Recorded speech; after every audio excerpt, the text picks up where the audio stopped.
A man Immigration New Zealand is investigating over the exploitation of more than 100 migrants has been under scrutiny from officials for more than 15 years. Newshub can also reveal one of the companies believed to be linked to the exploitation was able to maintain its Immigration New Zealand accreditation despite being the subject of liquidation proceedings. The developments have advocates asking more questions about the controversial accredited employer work visa scheme. Nick Trubridge has this exclusive report. This is the scene that blew the lid on what immigration officials believe is a widespread case of exploitation involving 115 migrants, several companies, properties and individuals. Newshub can reveal one of those individuals allegedly behind the exploitation has been under immigration scrutiny for nearly 2 decades. Ravi Kumar Anthony's hard to track down. No pictures, no clear link to an address. Our phone calls also going unanswered. Hey, this is Anthony. I'll just leave a message.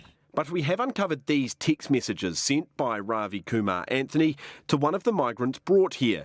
On June 19, the migrant says he's been here since April 25, asking Ravi to kindly give me work. Ravi replies, "Don't worry, couple of days." And it's understood under the name Anthony Reddy, he was also involved in a similar case. This 2016 RNZ report alleges he scammed another migrant out of $4,600. Now, at the time, Anthony Reddy had already been under immigration scrutiny for 9 years. It's understood he did go through the courts, but is now involved, it appears, in this latest case. It's certainly a massive concern, and it also reinforces our concerns about the scheme as well as the system as well. Meanwhile, CPL is one of the recruitment companies that offered contracts to jobless migrants at this property. Documents suggest CPL, officially registered as Sung Solutions Limited, remained accredited by Immigration New Zealand despite facing liquidation proceedings from IRD.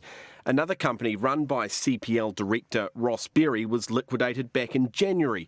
Documents suggest it owes upwards of $850,000. We know is that there are thousands and thousands of accreditations approved over the past year, and it appears there haven't been much checks done on it. Mandeep Bella says extending the migrant exploitation visa from 6 to 12 months is crucial. At a closed meeting last week, Immigration Minister Andrew Little promised to look into it. I have a meeting with those officials first thing Monday morning to make sure that the issues that you've told me about I can relay to them and tell them what they need to be doing. Andrew Little has sought advice from officials as those on the front line cry out for solutions. They say it's impossible to know how many migrants here are facing this kind of plight.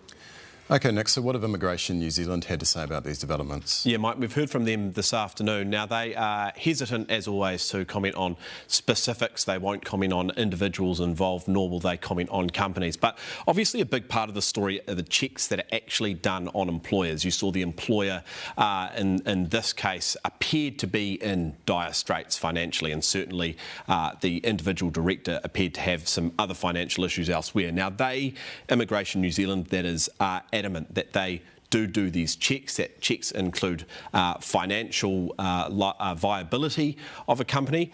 But interestingly, they say they check 15% of all accredited companies. Of course, we know there are thousands of them, so I suppose there would be a few questions there about whether that is enough of a check at all. But as Immigration has always said throughout this process, and as Andrew Little has been at pains to point out, most operators are operating as you would expect. Most companies are working with these migrants as you would expect, but certainly it only takes a few chinks in the armour, and these look like bigger than chinks, you'd have to say. There are some fairly widespread issues here, so interesting to see what they're going to do about it. Yeah, absolutely. Great work on the story, Nick. That's our reporter, Nick Trubridge. Thanks very much.